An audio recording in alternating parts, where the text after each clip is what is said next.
ओम श्री सांब शिवाय नमः। ओम श्री गणेशाय नमः।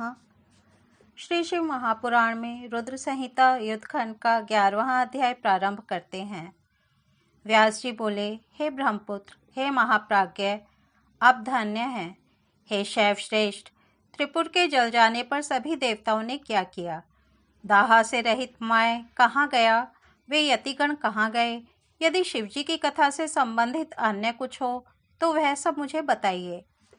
सूत जी बोले, व्यास जी के इस वचन को सुनकर ब्रह्मा जी के पुत्र भगवान सनत कुमार शिव के चरण युगल का स्मरण करते हुए कहने लगे। सनत कुमार बोले, हे महाबुद्धे, हे पराशर पुत्र व्यास, अब आप लोकलीला का अनुसरण करने वाले महेश्वर के सर्व पाप नाशक चरित्र को सुनिए। महेश्वर के द्वारा दैत्यों से परिपूर्ण समस्त त्रिपुर के दग्ध कर दिए जाने पर वे देवता विशेष रूप से आश्चर्यचकित हुए। उस समय इंद्र, विष्णु सहित सभी देवता महातेजस्वी रुद्र को देखकर आश्चर्य में पड़ गए और कुछ भी नहीं बोले। अत्यंत भयंकर रौद्र रूप वाले 10 दिशाओं को प्रज्वलित करते हुए करोड़ों सूर्यों के समान तथा प्रलयाग्नि सदृश महादेव को तथा देवी पार्वती को देखकर सभी देवगण भयभीत हो गए और सिर झुकाकर खड़े हो गए। तब श्रेष्ठ ऋषिगण देवसेना को इस प्रकार भयभीत देखकर कुछ भी नहीं बोले और वे शिव को प्रणाम कर चारों ओर खड़े रहे।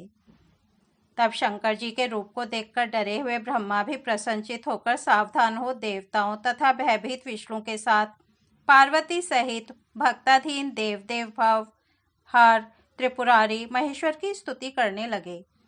ब्रह्मा जी बोले, हे देव, हे महादेव, हे भक्तानुग्रह कारक, हे सर्वदेव हितकारी परमेश्वर, आप प्रसन्न होइए। हे जगतपते प्रसन्न होइए। हे आनंददायक प्रसन्न होइए। हे शंकर, हे स्वामीन प्रसन्न होइए। हे परमेश्वर प्रसन्न होइए। जीवों के उद्धारकर्ता आप ओंकार को नमस्कार है। हे सर्वदेवेश, त्रिपुर का विनाश करने वाले हे महेश्वर, आप प्रसन्न होइए। हे प्रणत प्रिय, हे शंकर, अनेक नामों से वाच्य आप देव को नमस्कार है। हे प्रकृति एवं पुरुष से पर, आप निर्गुण को नमस्कार है। निर्विकार, नित्य, नित्य तृप्त, प्रकाशमान, निरंजन, दिव्य तथा त्रिगुण रूप आपको नमस्कार है। सगुण रूपधारी आपको नमस्कार है। स्वर्गेश, सदाशिव, शांत, पिनाकधारी तथा महेश्वर आपको नमस्कार है। सर्वज्ञ शरण देने वाले सद्योजात वामदेव रुद्र एवं आप्य पुरुष आपको नमस्कार है। अघोर, सुसेव्य, भक्ताधीन, ईशान, वरेण्य एवं भक्तों को आनंद देने वाले आपको नमस्कार है। हे महादेव, आपने त्रिपुर को जलाकर सभी देवताओं को कृतार्थ कर दिया।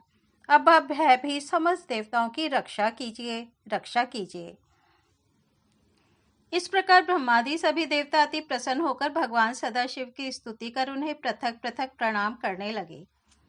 इसके बाद स्वयं ब्रह्मा जी सिर झुकाकर तथा हाथ जोड़कर त्रिपुरारी महेश्वर देव की स्तुति करने लगे।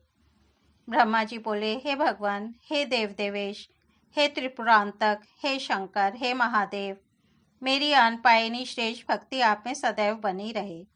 हे देवेश, हे शंकर, मैं सदा आपका सारथी बना रहूं। हे विभो, हे परमेश्वर, आप सदा मेरे अनुकूल रहें। सनत कुमार बोले, इस प्रकार उदार बुद्धि वाले ब्रह्मा कंधा झुकाए हुए हाथ जोड़कर विनम्र हो भक्त वत्सल भगवान शिव जी की स्तुति कर चुप हो गए। इसके बाद भगवान विष्णु ने भी हाथ जोड़कर महेश्वर को प्रणाम करके उनकी स्तुति की। विष्णु जी बोले, हे देवाधीश, हे महेश्वर, हे दीनबंधो, हे कृपाकर, हे परमेश्वर, हे प्रणत प्रिय, आप प्रसन्न होइए और कृपा कीजिए।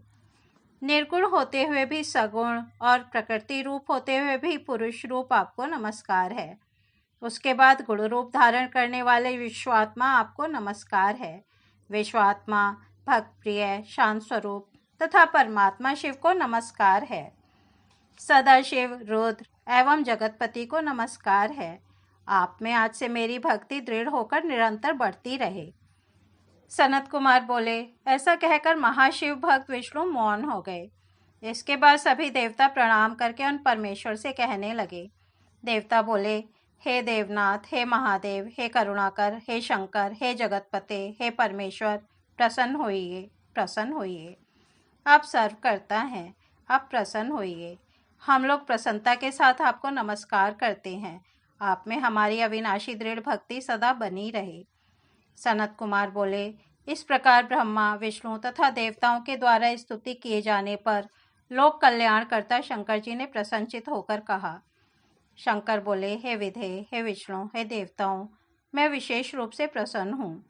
आप लोग अच्छी तरह विचार कर अपने मनोवांछित वर को बतलाएं। सनत कुमार बोले, हे मुनिश्रेष्ठ, शिव जी के द्वारा कहे गए वचन को सुनकर सभी देवता प्रसन्न मन से कहने लगे।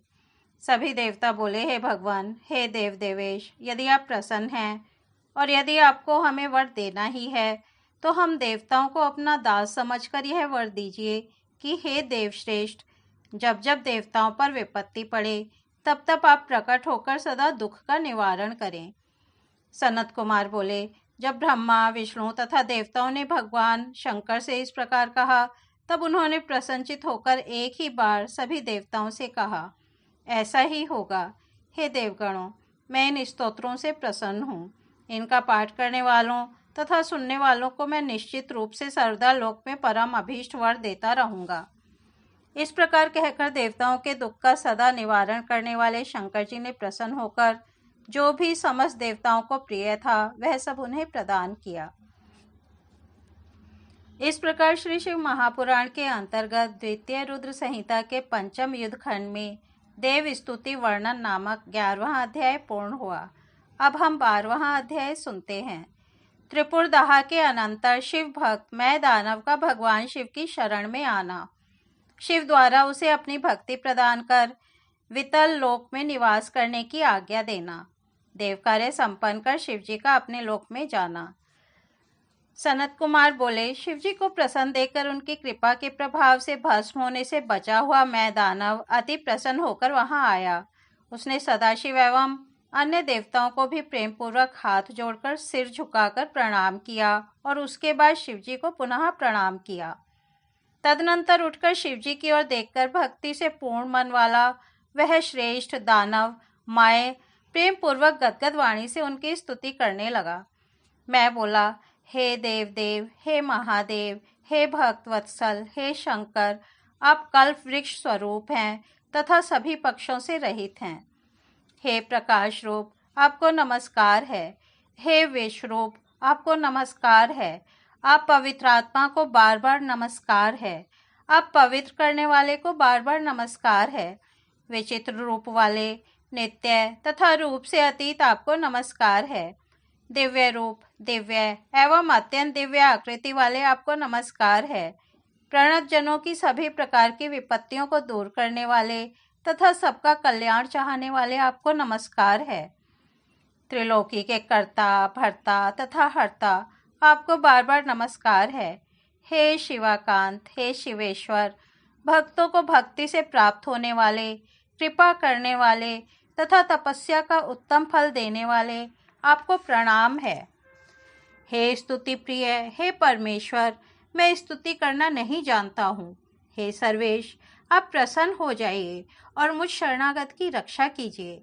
सनत कुमार बोले, हे द्विजश्रेष्ठ, मैं द्वारा की गई स्तुति को सुनकर शंकर जी प्रसन्न हुए और आदर पूर्वक मैं से कहने लगे। शिव जी बोले, हे दानव श्रेष्ठ, मैं तुम पर प्रसन्न हूँ। वर मांगो, मैं तुम्हारा जो भी मनोवांछित फल होगा वह दूंगा, उसे प्रदान करूंगा, इसमें संशय नहीं है। सनत कुमार बोले, शिव का कल्याणकारी वचन सुनकर दानव श्रेष्ठ मैं हाथ जोड़कर सिर झुकाकर शिव को नमस्कार कर कहने लगा। मैं बोला, हे देव देव, हे महादेव, यदि आप मुझ पर प्रसन्न हैं और यदि मैं वर पाने के योग्य हूँ तो मुझे अपनी शाश्वती भक्ति प्रदान कीजिए। हे परमेश्वर, आप अपने भक्तों के प्रति सर्वदा सख्य भाव तथा दीनों के प्रति सदा दया भाव रखिए और अन्य खल जीवों की उपेक्षा कीजिए। हे महेश्वर, मुझ में कभी भी असुर भाव न रहे। हे नाथ, मैं सदा निर्भय एवं आपके शुभ भजन में मग्न रहूं। सनत कुमार बोले, इस प्रकार माए दानव के प्रार्थना करने पर भक्त वत्सल परमेश्वर भगवान शंकर प्रसन्न होकर माया से कहने लगे। महेश्वर बोले, हे दानव श्रेष्ठ, तुम धन्य हो, तुम मेरे विकार रहित भक्त हो। इस समय जो भी तुम्हारे अभीष्ट वर हैं, उन सबको मैंने तुम्हें दे दिया। तुम मेरी आज्ञा से अपने परिवार सहित स्वर्ग लोक से भी मनोहर वितल लोक को जाओ और भक्ति युक्त तथा निर्भय होकर वहां रहो। मेरी आज्ञा से तुम्हारे चित्त में कभी भी असुर भाव उत्पन्न नहीं होगा। सनत कुमार बोले, हे व्यास। उसके बाद शिवजी की आज्ञा शिरोधार्य कर उनको तथा देवताओं को भी प्रणाम कर वह वितल लोक को चला गया। इसी बीच वे मुंडी भी वहां आ गए और ब्रह्मा विष्णु आदि उन सभी देवताओं को प्रणाम कर कहने लगे, हे देवताओं, हम लोग कहाँ जाएं तथा क्या करें? आपकी आज्ञा मानने वाले हम सभी को शीघ्रता से आज्ञा दीजिए। हे हरे, हे विधे, हे देवों, हम लोगों ने दुष्कर्म किया है, जो कि शिवजी में भक्ति रखने वाले दानवों की शिव भक्ति को विनष्ट किया। इस पाप के फलस्वरूप करोड़ों कल्पों तक नरक में हम लोगों का वास होगा। शिव भक्तों का विरोध करने वाले हम लोगों का उद्धार निश्चित रूप से नहीं होगा, किंतु हम लोगों ने आप लोगों की इच्छा से ही यह दुष्कर्म किया है। अतः कृपा पूर्वक आप लोग उसकी शांति का मार्ग बताएं, हम आप लोगों के शरणागत हैं। सनत कुमार बोले, उनका यह वचन सुनकर विष्णु ब्रह्मा आदि देवता अपने आगे हाथ जोड़कर खड़े हुए मुंडियों से कहने लगे।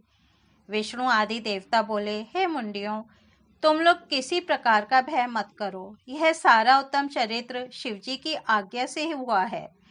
तुम लोगों को दुख देने वाली दुर्गति कदापि न होगी, क्योंकि तुम लोग शिवजी के दास हो और देवताओं एवं ऋषियों के हितकारी हो।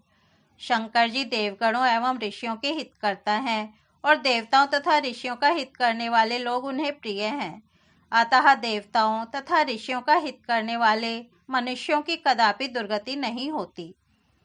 इसके विपरीत मत को स्वीकार करने वाले मनुष्यों की कलयुग में दुर्गति होगी। हम यह सत्य कहते हैं, इसमें संदेह नहीं है। हे मुंडियों, तुम लोग मेरी आज्ञा से धैर्य धारण कर गुप्त रूप से कलयुग के आने तक मरुस्थल में निवास करो। कलयुग के आने पर तुम लोग अपना मत स्थापित करना, क्योंकि कलयुग में लोग मोह में पड़कर तुम लोगों का मत स्वीकार कर लेंगे। हे मुनीश्वर, उन सुरेश्वरों के द्वारा इस प्रकार की आज्ञा प्राप्त कर वे मुंडी उन्हें प्रणाम कर यथा निर्दिष्ट अपने आश्रम को चले गए। इसके अनंतर हे व्यास, त्रिपुरवासियों को भस्म करने के बाद कृतकृत्य हुए वे महायोगी भगवान रुद्र ब्रह्मा आदि के द्वारा पूजित हुए। इस प्रकार देवताओं का महान कार्य संपन्न कर वे प्रभु अपने गणों, देवी पार्वती तथा पुत्रों सहित अंतर्धान हो गए। तदनंतर परिवार सहित महादेव शंकर के अंतर्धान हो जाने पर धनुष, बाण, रथ आदि सहित समस्त सामग्री विलुप्त हो गई। इसके बाद ब्रह्मा, विष्णु, सभी देवता, मुनि, गंधर्व, किन्नर, नाग, सर्प, अप्सराएं तथा मनुष्य प्रसन्न हो गए और प्रसन्नतापूर्वक शिवजी का यशोगान करते हुए अपने अपने स्थानों को चले गए एवं अपने अपने स्थानों पर पहुंचकर परम शांति को प्राप्त हुए। हे वेदव्यास, इस प्रकार मैंने आपसे त्रिपुर के वध को सूचित करने वाले महालीला से परिपूर्ण तथा उत्कृष्ट संपूर्ण शिव चरित्र का वर्णन कर दिया, जो धन्य, यश को फैलाने वाला, आयु की वृद्धि करने वाला, धन धान्य को बढ़ाने वाला, स्वर्ग तथा मोक्ष प्रदान करने वाला है। अब आप और क्या सुनना चाहते हैं? जो इस उत्तम वृत्तांत को सदा पढ़ता है तथा सुनता है, वह इस लोक में संपूर्ण सुखों को भोगकर अंत में मुक्ति प्राप्त करता है। इस प्रकार श्री शिव महापुराण के अंतर्गत द्वितीय रुद्र संहिता के पंचम युद्ध खंड में सनत कुमार व्यास संवाद के अंतर्गत त्रिपुर वध के पश्चात देव स्तुति, मया स्तुति, मुंडी निवेशन तथा देवताओं का स्वस्थान गमन वर्णन नामक 12वां अध्याय पूर्ण हुआ। कल हम 13वां अध्याय सुनेंगे। तब तक यहीं विराम देते हैं। ओम नमः शिवाय।